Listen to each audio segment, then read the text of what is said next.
I almost 100% avoid fried foods. There's occasionally when I'm traveling and somebody's like, this is the best like fried chicken sandwich you're ever going to have in your life. I will take one for the team and occasionally have something like that, but it's very rare.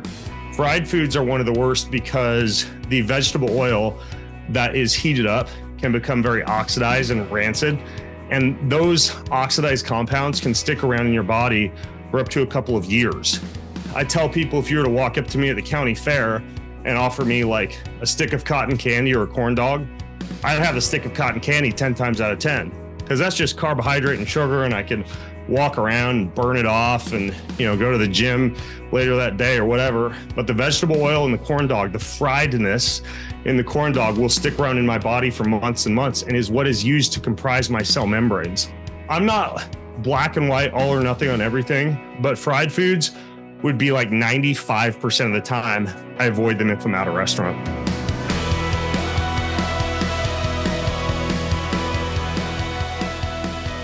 Welcome to another special episode. This is a wide-ranging conversation on everything from the top biohacks to improve your life, how to eat healthy when you eat out, the pros and cons of psychedelics, how to naturally increase your testosterone, and much more with the great Jimmy Rex.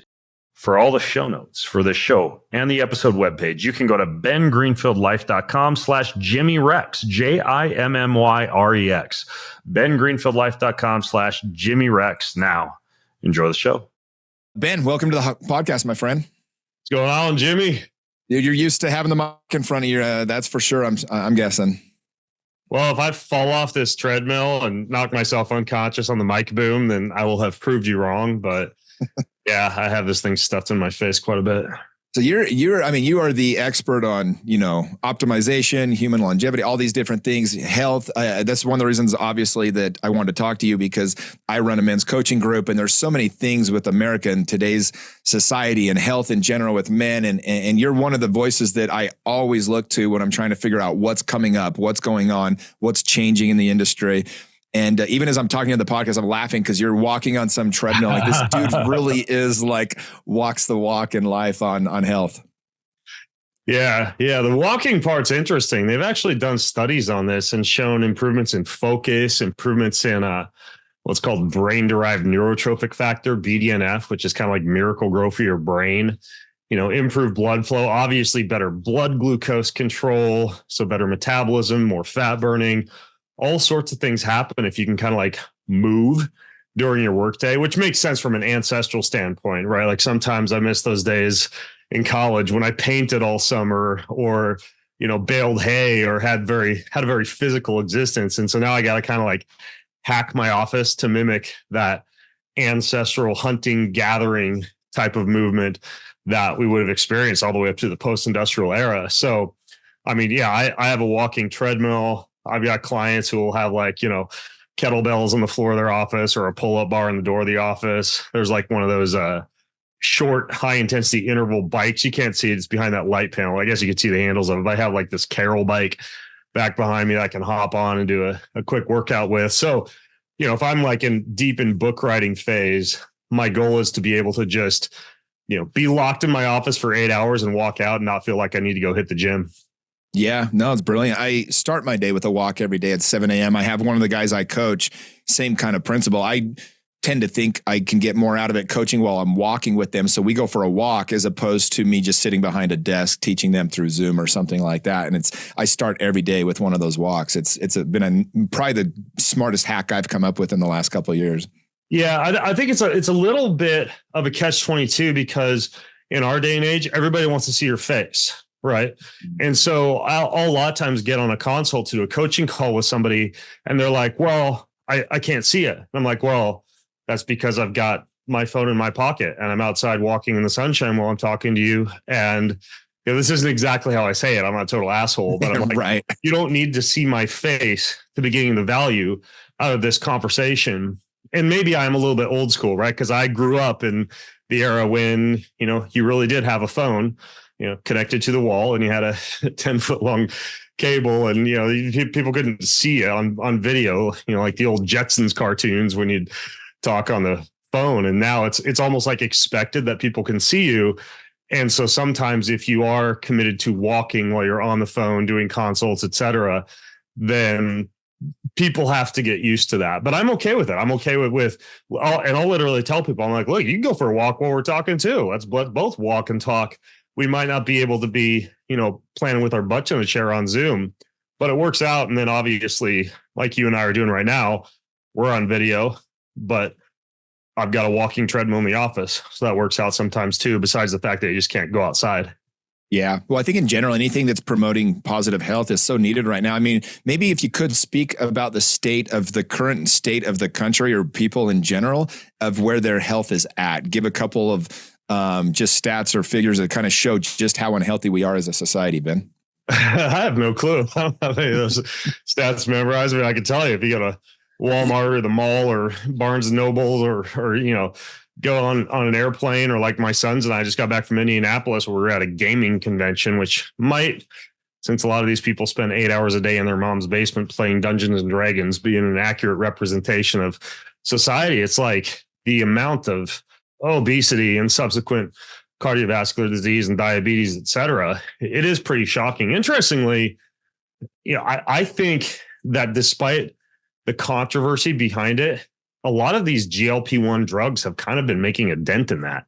Mm-hmm. Obviously, there's a bunch of other side effects like, depression and anxiety because you're missing out on the enjoyment that food was intended to provide, and muscle loss and, gut inflammation issues and some other stuff that can happen if you don't manage that correctly. But from what I understand, I don't know if you heard about this, Jimmy, but even airlines are adjusting their fuel estimation rates because of the drop in weight that's occurring as a result of people just popping the pill to lose a few pounds. So I don't know the exact stats. I mean, I don't think it's any secret to anybody listening in that there is an issue with health. And in a large part, it stems not only from the lack of physical activity that we have in our modern jobs, our post-industrial jobs, which is a blessing, right? Because we're not out getting chased by lions and having to, hunt down a white-tailed deer and build fences and rock walls all day. But at the same time, it kind of comes back to bite you when you are considering it in terms of what I've heard called the comfort crisis, right? Mm-hmm. Being surrounded by hyper palatable foods at your beck and call anywhere in the mini fridge or the pantry or the office or the cafeteria or whatever, combined with the ability to be able to make money and do your job while sitting down in a sedentary position much of the day. So, that's one issue. And then you combine that with toxins, microplastics, metals, bright fluorescent overhead lighting and light pollution, air pollution, electrical pollution, et cetera. Anybody who's gone camping or hunting for a week or so knows that you come back feeling pretty refreshed from a circadian rhythmicity standpoint. And often your joints are more supple and you feel more energy. And it's kind of like a wake-up call that we are not living in the way that human beings lived for thousands of years. And to aggravate that issue even more, we are surrounded by artificial compounds, whether it's artificial light or artificial air or artificial electricity or artificial food additives that bring us even farther away from that natural setting that causes a human body to thrive when it comes to health span and lifespan. So it's a definite issue. So where does one even start to combat that? Because there's so many things that are, I think, not to our advantage, in this day and age when it comes to all the things you just mentioned. So where do you even start? Oh man. How much time you got? You want to dive in? Well, that's the thing is I would say read your books and listen to your podcast. No, we can dive in. I can lay this out for you if you want to. Yeah, I'd love to go into it because just, from a basic standpoint for the person that's like, hey, I really want to optimize my health as much as I can. Really, if you can just go into what are the most important things you could teach them in here on this podcast? Yeah. Interrupt me if you need to, because I'll kind of. Oh, no, I know. You're good. On this one. All right. So I don't think it's any secret that eating healthy, whole food, as close to nature as possible, and moving your body helps when it comes to health span and lifespan. It's easy to say, it's a little bit more difficult to systematize and apply that and have a plan for it, right? I'm a big roadmap direction you know, call to action type of guy. Like I want to finish a meeting or hear a podcast or watch an interview like this, walking away with actual action steps. So nutrition, where do you start? Well, if you look at pockets of the world where people live a disproportionately long period of time, such as the so-called blue zones, or if you look at the diets of a lot of healthy, long-lived people, you don't see a consistency amongst like high carb, low fat, high fat, low carb, vegan, paleo, carnivore, vegan, whatever. But you do see common dietary characteristics that anyone can follow no matter what kind of diet you're eating. Now, a quick rabbit hole here, you might wonder, well, how do I know what kind of diet I should be eating? How do I know if I'm high fat, low carb, high carb, low fat, carnivore, whatever?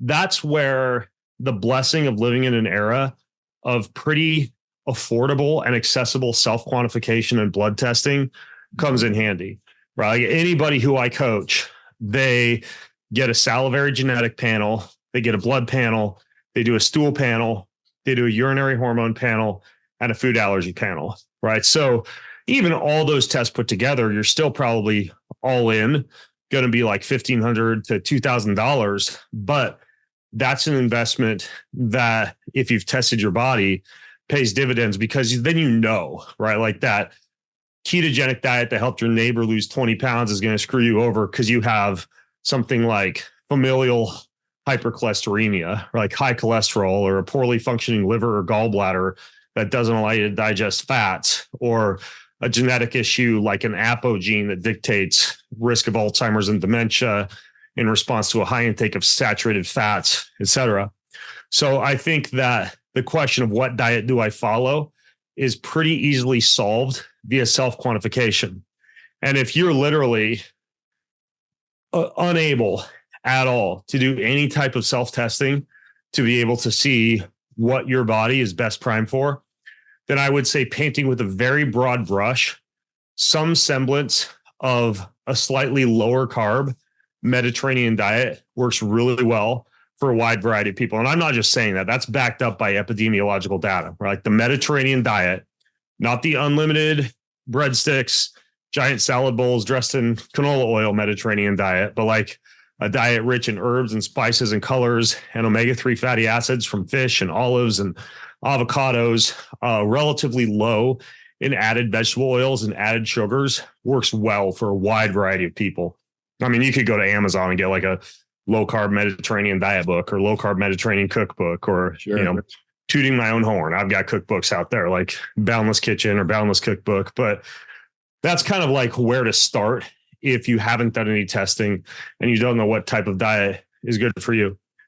But stepping back and looking at these common characteristics of really healthy people, you see a few things pop up. First of all, there is an intake of a wide variety of food matter, right? Huge variety of herbs and spices and vegetables and fermented foods. And it's interesting because, especially in America and in Westernized society, the refrigerator, the salad section is just always like lettuce, cucumber, tomato, and maybe a little bit of lemon or something like that.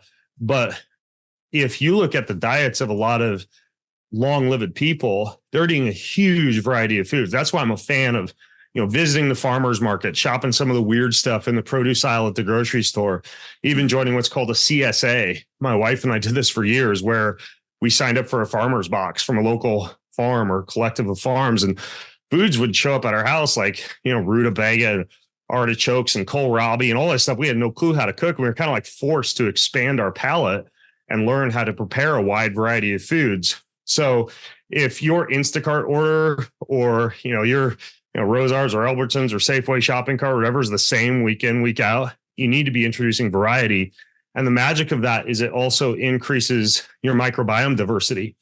And gut diversity is huge, not only when it comes to the health of the brain and the immune system, but the interesting and kind of paradoxical thing, Jimmy, is that if you have issues with gluten, with lectins, with gas, with bloating, if you have a so-called princess gut, a lot of times you can stay super safe and say, well, I'm just going to go carnivore, or I'm just going to eliminate all these food groups and be like, I'll maybe paleo for the rest of my life.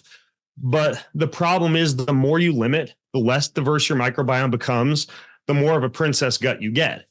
The more you increase dietary diversity, introduce a wide variety of real whole foods you can recognize close to nature, not a wide variety of junk foods or processed foods, the more diverse your microbiome becomes, the more able you are to digest a wide variety of foods. This is why it was such a travesty, the myth that circulated for so long and still circulates, that you're not supposed to give your kids peanuts. And what they found, long story short, and there's actually a new book that tackles this myth. I wish might be able to find the name of it. It is Blind Spots. It's a book called Blind Spots by Marty. I'm looking at my shelf right now because I just read it. Marty Macri. He goes into this. Kids who are given trace amounts of peanuts early in life, and you can say the same thing about gluten, they grow up less prone to have allergies to peanuts and gluten. And an adult is no different. Like the more that you introduce a wide variety into your diet, the more you're able to handle, the more of an iron gut that you make. And there's often a adaptation period of like gas and bloating and things like that when you start to introduce sauerkraut and kimchi and raw dairy and maybe some liver or heart or kidney and some microgreens and some sprouts and some new herbs and spices and ginger and turmeric and garlic and all these things. But ultimately, in the long run, it's really good for the gut and really good for the body. So that's one lesson that we can learn from long-lived people. Where, if you don't mind me asking, Ben, what are the things to really stay away from? Where do people really have stuff fall apart from them because they're digesting or eating too much of it?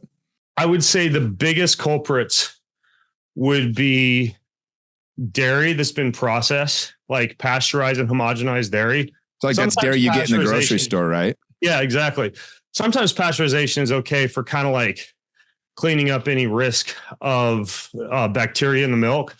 But homogenization and high heat ultra pasteurization kill off the good bacteria in a dairy compound and separate the fat from the protein. And so when a protein is separated from the fat globule, that protein can wind up undigested, unbroken down in the bloodstream and cause immune system reactions. So that doesn't happen with raw dairy or fermented dairy like yogurt or kefir quite as much. So that'll be one, would be just buying plain old milk at the grocery store. Another would be when we look at the popularity of something like a carnivore or a paleo diet, a lot of people embrace that because they've heard that plants have natural built-in defense mechanisms because they don't have teeth or nails or hooves or claw. And that can damage the human gut based on a survival mechanism that the plant has to avoid being eaten as much by a mammal or to have its seed pass undigested through the gut to be pooped out elsewhere. And it is true that plants have those natural built-in defense mechanisms in them, but humans are smarter than plants. So my recommendation here is don't avoid plants, but prepare them properly. And this is related to the mistake you're asking about. A lot of people will, eat quinoa and wheat and amaranth and millet and beans and lentils and legumes and all this stuff and not know that these foods are supposed to be soaked and sprouted and fermented and rinsed and overnight cooked and prepared in such a way that a lot of these problematic compounds are deactivated, right? So if you go buy quinoa from Costco because you heard quinoa was healthy and was like a high protein, nutrient dense grain, which it is, and you just like open up the packet or look at the back of the package and open it up and make it according to package instructions, you might have gas or you might wind up with like quinoa in your crap the next morning. And it's not because you're allergic to quinoa. It's because it's lined with this soap-like irritant called saponins that irritates the gut. And you're supposed to actually rinse the quinoa and soak it overnight and then rinse it again and prepare it the next day, right? Or another example would be something like wheat, right? Like if you were to walk out into a field of wheat, like I live out by the Palouse and rolling fields of wheat everywhere. If I walk out there and just like start chewing on a stalk of wheat, the gluten is so concentrated and other compounds like lectins in that wheat are so dense that it would cause gut distress. But if you take that same wheat and you slow ferment it into something like, say, sourdough bread, it's way more digestible. The sugar content is lower. The gluten content is lower because the wheat has been prepared in a much slower processed way.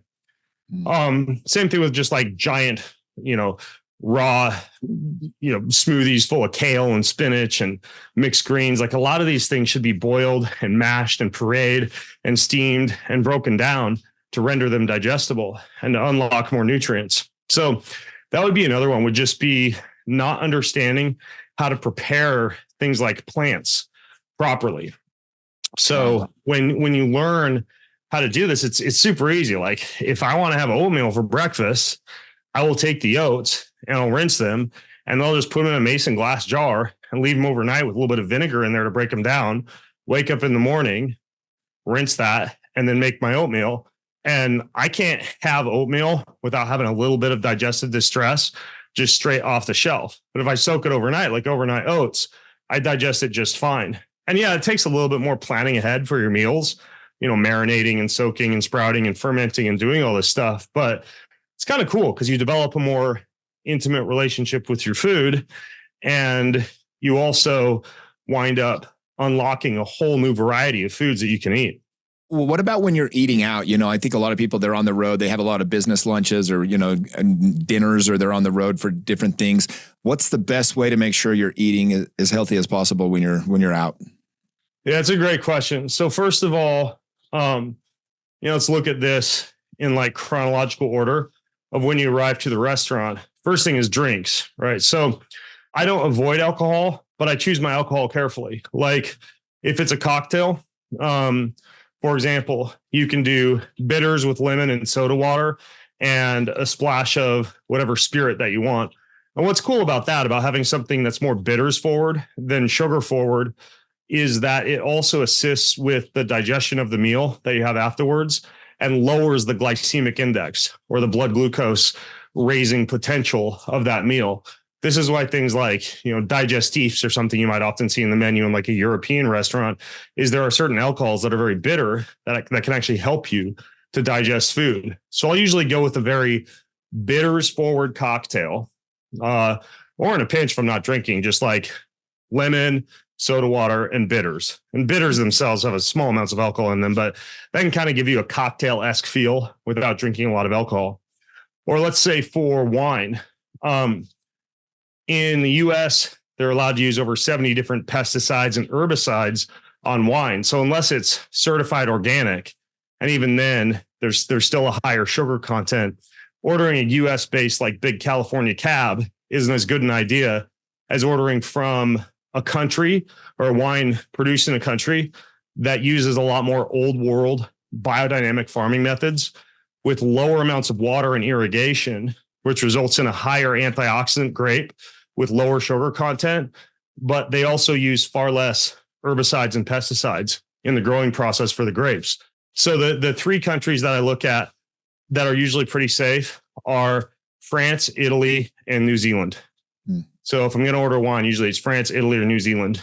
Next is you look at the carbohydrate content of the appetizer and also the fried content of the appetizer. So I almost 100% avoid fried foods. There's occasionally when I'm traveling and somebody's like, this is the best like fried chicken sandwich you're ever going to have in your life, I will take one for the team and occasionally have something like that, but it's very rare. Fried foods are one of the worst because the vegetable oil that is heated up can become very oxidized and rancid. And those oxidized compounds can stick around in your body for up to a couple of years. I mean, it's a lot. Like I tell people, if you were to walk up to me at the county fair and offer me like a stick of cotton candy or a corn dog, I'd have a stick of cotton candy 10 times out of 10, because that's just carbohydrate and sugar. And I can walk around and burn it off and, go to the gym later that day or whatever. But the vegetable oil in the corn dog, the friedness in the corn dog will stick around in my body for months and months and is what is used to comprise my cell membranes. Wow. So it can cause a lot of damage. So fried foods are almost, I'm not black and white, all or nothing on everything, but fried foods would be like 95% of the time I avoid them if I'm at a restaurant. Okay. And occasionally, like, somebody will have like some bistro will have some big, beautiful salad and it'll have, beets and goat cheese and, kale and arugula and like fried artichokes or something like that. Now, I'll have the salad, but I'm not going to order like let's say, what would be an example? Like fried like cheese, French fries or something, bowls or French fries or something like that. And those tend to be really prevalent on the appetizers and the sides menu. So you look for fried foods and avoid those when you're doing the appetizer.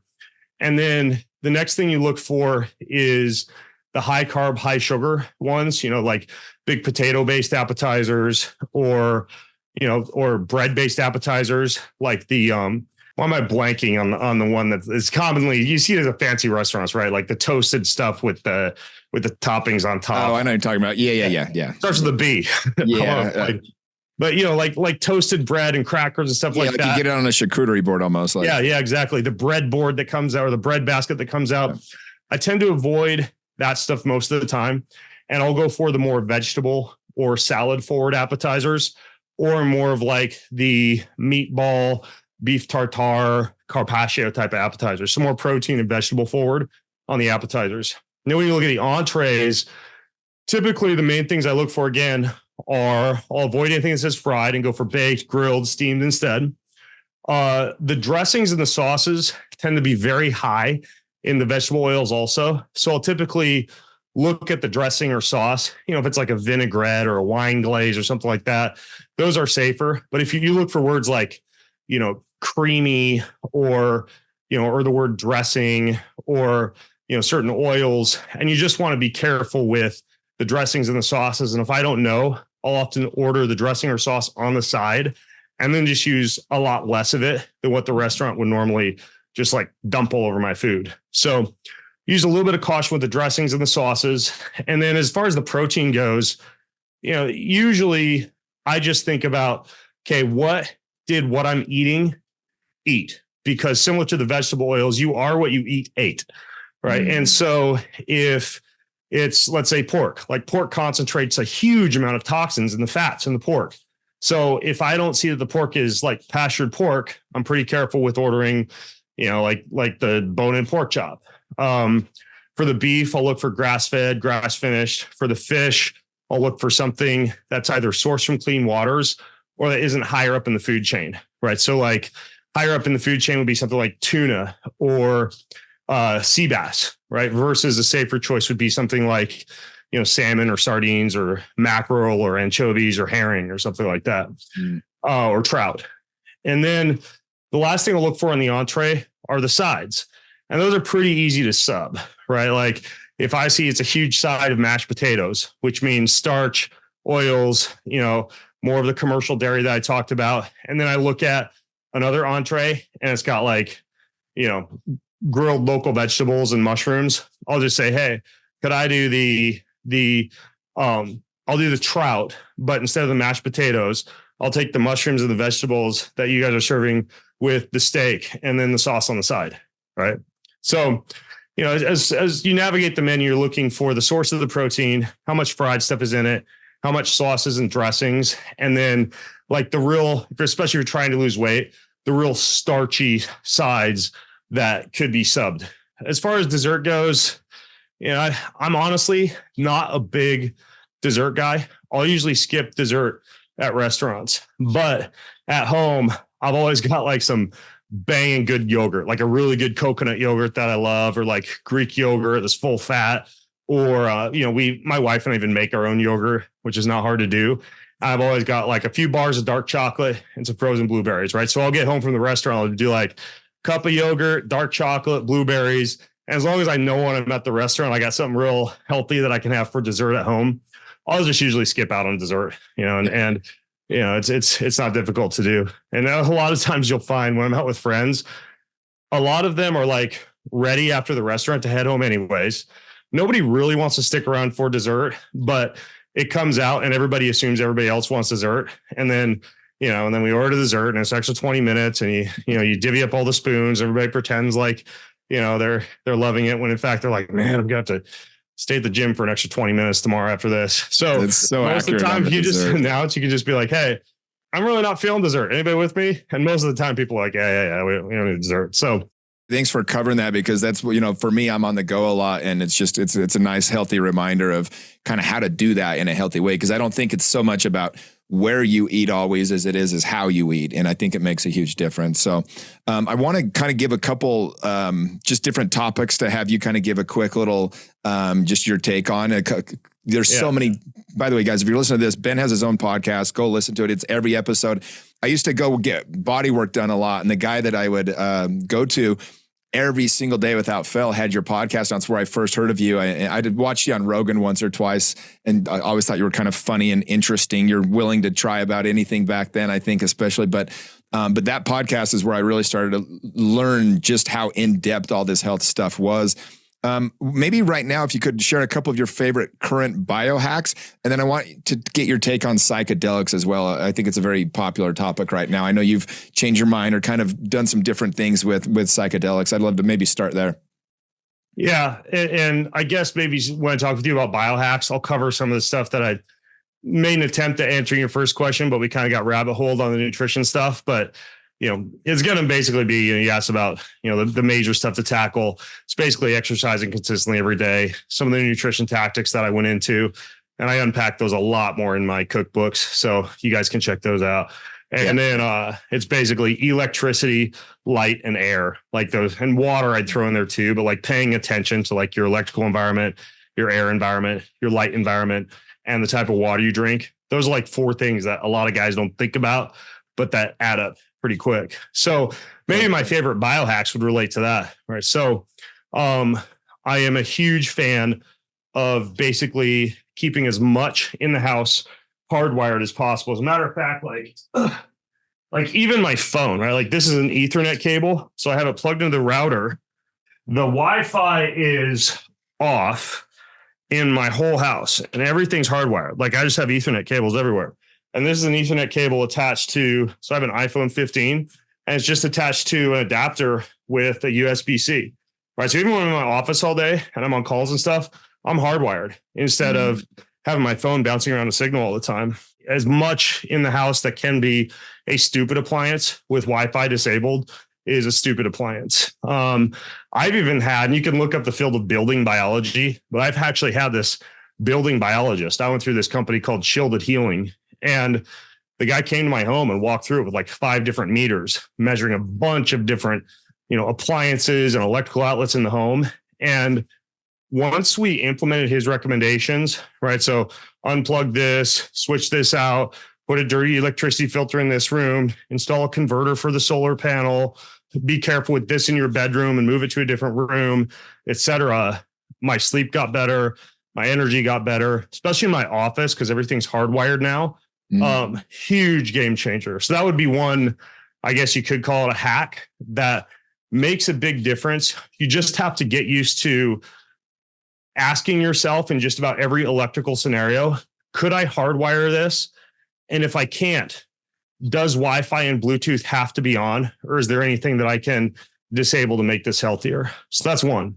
The second would be related to light pollution, right? Modern LED, artificial light, the flicker it produces, the EMF it produces, it can cause a little bit of a brain drain by the end of the day. That's even why I'm wearing these glasses while I'm talking to you, because even though I have all natural lighting in my office, when I do a podcast, I've got the slightly brighter lights that I turn on that are LED based to light things up. And besides those, for my entire house, every single room has either incandescent or what's called OLED lighting, which is far friendlier to your circadian rhythm. And here's a cool hack. I haven't talked about this much before because these are kind of new, but there's 2 companies, one called Bond Charge and one called Block Blue Light. And they make light bulbs that you put into your light bulb can. And if you turn the switch on once, it'll go daytime mode. Turn it off, turn it on again, it'll go evening mode. Turn it off, turn it on again, it'll go full on sleep nighttime mode. So the brightness of the light bulb will adjust automatically based on the time of day, which is way more convenient than what I used to do, which is put red lights in the bedroom and slightly less bright lights in like the living room and the kitchen and really bright lights in the gym and the office. And now all the light bulbs are the same and I can just flip them off and flip them on to get the type of light that I want. So cool. Very cool. Yeah. Paying attention to light and light pollution. That would be another biohack that I'm really a fan of. Another recent one, I'm just going to give you some of the newest stuff, is I have been always pretty aware of the importance of both indoor and outdoor air quality, as far as, microtoxins and volatile organic compounds and off gassing and stuff like that. But I recently kind of upgraded the air filtration system in my home because I interviewed this guy and I learned a ton from him. So I'm using these air filters called Jaspers. Have you heard of these before, Jimmy? No. So it has a readout on the screen. It's a really, really good, like commercial grade HEPA air filtration unit that originally came out of the mold remediation industry. And now they're selling consumer. And even though I have a good central HVAC system with a built-in filtration, I put a bunch of these standalone Jaspers in my house, and they have a readout on the screen that tells you the PM 2.5, which is the particulate matter that is less than 2.5 microns, which is the type of stuff that you breathe in, and that could cause lung damage or build up in the bloodstream. And this guy told me this on the podcast, but I didn't swallow hook, line, and sinker. He said when you cook a meal in your home, that the indoor air quality can decrease by like hundreds of percentage points. So I noticed when I walked into my office the day after I interviewed him, and my wife was making dinner upstairs. She was literally not even doing like high heat cooking. It was like baking. And the readout on my screen had jumped from 3 up to 10. Wow. And then I got when I put it in the kitchen, and the readout during cooking went from 3 up to like 40. So it turns out that the overhead fan when you're cooking doesn't do a great job because they're typically too far above the grill or the oven of reducing a lot of the toxins that build up in the home during cooking. So the next hack I'd say is put a HEPA air filter, like a standalone unit, in your kitchen. And I've like automatically, when I started paying attention to that, I noticed a huge difference in just like how fresh things smelled when people were cooking or after dinner compared to not paying attention to indoor air quality, particularly during cooking. So that'd be another one to think about. And then the last one would be, I would say, related to water. We all hear about water filtration, and I do think it's a really good idea to have, like I'm on a well and I use a double carbon block. Reverse osmosis is also really good. But the idea of adding hydrogen into your water is a pretty cool hack. It's one of the most powerful antioxidants, but it's a selective antioxidant, meaning normally if you say take antioxidants after exercise, like vitamin C or vitamin E, they'll blunt your exercise response. Like you won't build as much new mitochondria or as much new muscle if you take antioxidants right after exercise. And there's only 2 antioxidants I know of that help to quell inflammation without shutting down the response to exercise. One is hydrogen. And these are literally like little tabs that you add to water, or you can drink it out of a hydrogen water bottle. And the other one is called methylene blue, which is like a real dark blue substance a lot of people use for cognitive performance, but it's also a selective antioxidant. So I've just dug recently into a lot more of the research on hydrogen, and I've been doing a big glass of hydrogen water when I wake up and then again in the afternoon. And it's a very, very good antioxidant, but it's a selective antioxidant. So it's okay for people who exercise a lot to drink on a regular basis. Oh, that's a great hack. What about like tap water versus bottled waters in the gas station, things like that? I just always go glass. So I'm traveling, I go glass. I got a stainless steel, it's called a Moby bottle, I think. And I like it because it's also double as a foam roller. It's one of those hard, big stainless steel bottles with some ridges on it. So I can foam roll my back and stuff. I'm in the gate waiting for the airplane, or if my back's tight when I get to my Airbnb or hotel. So I just save myself a lot of money in the airport. I go a stainless steel water bottle and I fill that up from the filtered stations at the airport when I'm traveling. And then typically what I do, especially because I stay in a lot of hotels and Airbnbs and I don't know the quality of the water, and the hotel will charge you like $10 for a decent bottle of Fiji or whatever, is I just go ahead to Instacart or Amazon and I'll have just a crap ton of glass bottled water delivered to my room. And I just drink that when I'm traveling. So between that and the stainless steel bottle, I can pretty much avoid plastic and water, which I think is pretty important. Restaurants, I like that. a little bit more difficult. Like restaurants, you don't know. So even though it's more expensive, I'll typically just order whatever the biggest glass bottle is for the table at the restaurant. Yeah.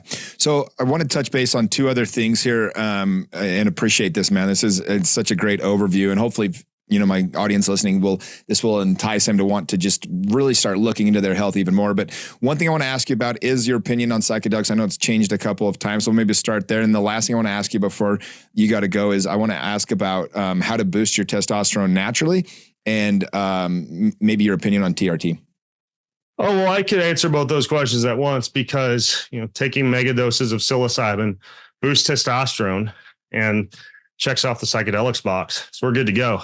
Let's wrap this thing out. Psychedelics, they're interesting because, for the longest time, these were relegated to the priesthood or the shamanic order or individuals who had been very well trained and were highly versed in the use of, say, like ergo or fungus-based compounds similar to LSD or psilocybin, even marijuana in some cases. Mm-hmm. And, ibogaine and ayahuasca and many of these other things that have become more recreational over the past couple of decades, even since the 60s.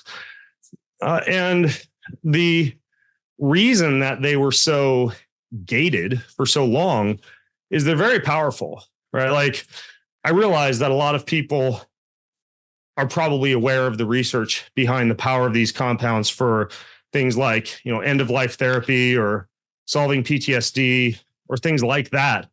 But now people are just using these compounds in high doses on a regular basis in many cases to just kind of find themselves, right? And lay back, slobbering while seeing visions and experiencing entities and asking what it is that the universe would reveal to them. And I think that can be dangerous. And I've even done this stuff before. I've probably tried every drug known to humankind. I spent about 8 years really taking a deep dive into the psychedelics world. And I think I would have been way better served just like fasting in the wilderness with a journal or on my knees in prayer every morning, which is what I do now. Like I haven't touched these things in a long time besides microdosing, which I think is an appropriate use for something like, psilocybin or LSD. It's just like anything, even wine. You could drink 2 bottles of wine and be abusing it. And 1 glass is, great for a social function. So dose is the poison. But the reason that, they were gated for so long a period of time, and the reason that if you're a Christian, even the Bible, the definition of the word pharmakia in the Bible is using drugs to divine with the spirit world. And it's not that it's forbidden because it's not beneficial. It's forbidden because the risks can outweigh the benefits, meaning when you are ripping open the portal to a spiritual world and also tweaking your brain chemistry in such a way that you are highly susceptible to the influence of anyone overseeing that protocol, say like a shaman or a priest or anyone else who is sitting for you, you're in a very vulnerable place spiritually. And for every 9 people I've seen really transform themselves and their personality and, become closer to God or anything else that you might get from a trip or a therapy session or whatever you want to call it, there's like one person who develops things like schizophrenia or bipolar or gets a little weird or freaked out at least once a month. Because I do a lot of like health consults and phone calls with people. Yeah. I talk with someone who, pardon the expression, has got super fucked up from psychedelics. And I have to help them. And a lot of times it's a combination of neurochemistry and spiritual issues. And I won't lie, I realize a lot of people might laugh at this, but I think in some cases it is a literal possession by an entity that they experienced while in that other world that they were in spiritually. Because again, like crossing that spiritual portal is something that a high dose of psilocybin or an ayahuasca or ibogaine experience allows you to do. And that's a very dangerous and vulnerable place for a lot of human beings to be in. Now, I've kind of just scratched the surface on my general thoughts about the pros versus cons of psychedelics. And I have 2 kind of like monster mega articles I've written about this that delve deep into the history and use of them Where do we find those at? BenGreenfieldLife.com. If you were to just search or even just search my name plus the word plant medicines, you would find those articles. And basically, the thrust of it is that you are playing with fire, and there are other ways to deal with stress and trauma, very similar to other ways to deal with obesity or overweight besides GLP-1 and popping a pill, or as they say, getting dropped off by a helicopter on the top of Mount Everest versus climbing to the top of Mount Everest. That I think we should be exploring options like fasting, meditation, breathwork, prayer, exercise, cold plunges, sauna, a lot of these things that take more work and are a little bit more of a stoic versus a drug-based Epicurean approach to people issues that we have. And it's safer, especially from a spiritual standpoint. We're just playing with fire with a lot of these compounds, and many people are not trained. Many times the integration is insufficient. And in many cases, the person is just not mentally or physically or spiritually prepared for that experience. And they're not given as much respect as they should be given. And furthermore, for me personally, because I am a professing Christian, once I did a deep dive into the history of this in Christianity and what the word pharmakia in the Bible actually means, divination with the spirit world using high amounts of drugs that shift your mental state, I realized that I could not in good conscience, without being a hypocrite, continue to do things like, psilocybin retreats or ayahuasca or any of these other mind altering compounds without violating what is a law that God put in the Bible that I think is there for a very specific reason, because it's opening up the portal to a spiritual world at which and that can put you in a very vulnerable and dangerous spot. Yeah, no, thanks for sharing that. One last twist, I guess, on all of this, or one more other topic to cover is the testosterone, how to naturally boost your testosterone and when men should consider using TRT.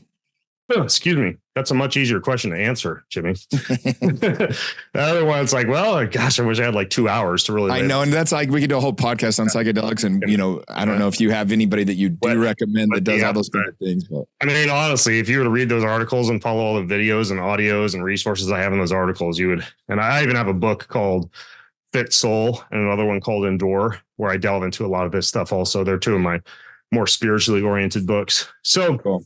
Testosterone is interesting. I'm not against testosterone replacement therapy, but there are two things to consider. First, before considering the use of exogenous testosterone, you need to make sure you have your boxes checked from a natural supportive standpoint. What does that mean? It means lifting heavy weights, particularly with the legs, where a large percentage of the androgen receptors reside. So you should be doing deadlifts, squats, leg press, etc., as a part of a robust and consistent strength training routine. Adequate exposure to sunlight, fresh air, low stress lifestyle, good relationships, good sex, all that stuff makes a difference. Or think like a caveman a little bit in that respect. Next, covering your bases from a nutrient and a mineral standpoint. Specifically, the main things you should get tested for or introduce prior to considering testosterone therapy are vitamin D, creatine, magnesium, minerals like electrolytes, fish oil, boron, and zinc. You need to look at those because those are all going to be building blocks for testosterone. Next, you need to test. Blood test is okay. It's a snapshot. Salivary test is okay, but a urinary test, there's a test called the Dutch test. This is what I have most of my clients do. It's a dried urine test for hormones. It gives you a very accurate snapshot of not just what your levels of hormones are, but what the upstream and downstream metabolites of them are. And that's important because if you've got really low testosterone and really high cortisol, then I know that part of your low testosterone issues could be due to what's called a pregnenolone steal. Using a lot of the pregnenolone, an upstream hormone that would normally be used to build testosterone, and it's instead going to build cortisol because you're stressed out, or you're not sleeping well, or you're training too hard. But if I see low testosterone and low cortisol, that can be more of what's called an HPA axis issue, right? Like basically long-term adrenal burnout and stress, long-term calorie depletion, carbohydrate depletion, fatty acid depletion, et cetera, leading to low building blocks across the board for both cortisol and testosterone. So they're like subtle nuances that you need to look at. So I think that testing is important. And so all of these things are things you should think about prior to something like testosterone replacement therapy. The reason I say that is because once you start on testosterone replacement therapy, a lot of times it can affect fertility. So you need to ask yourself if you're done having children. It can affect ball size. If it's not managed properly, it can increase risk for cardiovascular issues, prostate issues, et cetera, which is a non-issue if it's managed properly. But nobody should be on testosterone without doing robust testing about every 3 months to check in on estrogen, DHT, cortisol, testosterone, free testosterone. These are things that need to be managed medically. And then finally, before using something like testosterone replacement therapy, consider alternatives that are still medical, but slightly less of a sledgehammer. An example of that would be enclomiphene, which is a variant of Clomid, what's called a selective estrogen receptor modulator. And it can help to increase testosterone without impacting fertility, ball size, et cetera. I would say enclomiphene would be towards the top of the totem pole of something that could be used prior to testosterone replacement therapy or used with TRT and allowing you to use lower amounts of the actual TRT. And then finally, consider the dosing mechanism, meaning a large bolus of testosterone injected once or twice per week in no way mimics the natural diurnal variation of testosterone that a male experiences. So if you're getting a huge injection, let's say on a Tuesday and a Saturday, you're going to get a big surge in testosterone, followed by a giant surge in estrogen, often a rise in DHT, which can cause the male pattern baldness that's often associated with TRT, mood fluctuations, anger, irritability, et cetera. I think a much better approach would be either a nasal spray or a pellet, which is slow release, or even I personally started doing this a couple of years ago, a small amount of testosterone cream applied scrotally in the morning and in the evening. So you're naturally mimicking what the body would produce on a daily basis anyways. And so I'm the biggest fan probably of the scrotal cream morning and evening. The only risk with that is you need to wash your hands well afterwards. I mean, you don't want your, 9-year-old girl to start growing a mustache because you give her a hug at night after you've applied your testosterone. On the flip side, if you have a little bit and your wife applies it literally prior to sex, it can actually be a huge turn on for her. But even then, you got to be careful. Like a female dosage is like 1/20th of a male dosage. So you just need to be careful with the amount, of course. But yeah, it can be useful, especially if you're over the age of 40. I wouldn't put a whole lot of consideration into it if you're younger than that. And I wouldn't put any consideration into it until you've covered your bases, right? The creatine, zinc, boron, fish oil, magnesium, minerals, vitamin D. So you're lifting heavy weights with your legs, low stress, good relationship, lots of sun, natural fresh air, considering something like enclomiphene prior to TRT. And then finally, the end of the road, consider TRT, but only when administered in a proper way that kind of mimics the natural way. Awesome. No, Ben, you're such a wealth of knowledge, man. Thank you for your time today and for covering such a broad range of topics for me and my audience. For people that want to follow you and learn more, where's the best place to send them, Ben? I'm pretty easy to find. I mean, you can just Google my name and I'm at bengreenfieldlife.com. Got a podcast, the Ben Greenfield Life Show. Got a bunch of books you can find on Amazon, but that's where it starts. A lot of stuff out there, but hopefully that points people in the right direction. Great questions, by the way, Jimmy. I mean, from psychedelics to testosterone to soaking your legumes. Well, this was the topics I wanted to cover selfishly. And I think a lot of the people that follow my podcast have the same questions and concerns and, things like that. So thank you again, man. I appreciate you. I know how busy you are and we'll be in touch. Yeah. And I'm just going to say one last thing, because I think a lot of people will walk away from a podcast that's as widely varying as this with like, well, what do I do now? I don't know what to do because I just learned like 20 new things. And I think what's important is to sit down with the information. This is what I'll do a lot of times when I listen to a podcast like this is, go use AI to generate the transcript or the show notes, go through, review it, and just highlight just a few of the hell yeses for you. Like start with 3, like, well, okay, I do oatmeal. I'm going to start soaking it overnight. I'm going to start into those 6 things Ben recommended for testosterone. And I'm going to switch out the light bulbs in my house. Right. So you start pretty small. It's like if you were to buy a giant book, you wouldn't read it all at once. Like I typically max out at 2 chapters a day. So if you start small, it's kind of like a gateway drug. It opens a portal to kind of experiencing just a few things and then go from there. But what gets measured gets managed. What gets written down gets implemented. So go back, get the transcript, print some notes, have AI generate some bullet points for you, highlight the things that at first glance for you, gut sense are like, yes, I can do that. I can pull that off. This is not a huge lift for me this Saturday or Sunday to replace some cans and bulbs in my home, or to, start on a few new supplements, or to change out my water filter, and then just go from there. But don't think that you have to do it all at once. Just make for yourself a doable plan where you can knock off just a few things, and just like going to the gym and getting fit, right? It might start with stretching and treadmill and a few light dumbbells. And 2 months later, you're crushing it with a more full, like whatever, hybrid bodybuilding routine or whatever. But just start with the manageable, and don't feel like you're a failure or a loser because you implement like 10% of what Jimmy and I just talked about. No, it's really helpful. And I same thing. Like, I hope this podcast inspires you to want to start to take your health more serious, start looking at these things. But like you said, have 2 or 3 takeaways you can start with, a couple bullet points, and go from there. Yeah. Cool. Well, awesome. I'm honored you had me on, Jimmy. Thanks, man. You're the man. Thanks, Ben. Appreciate you.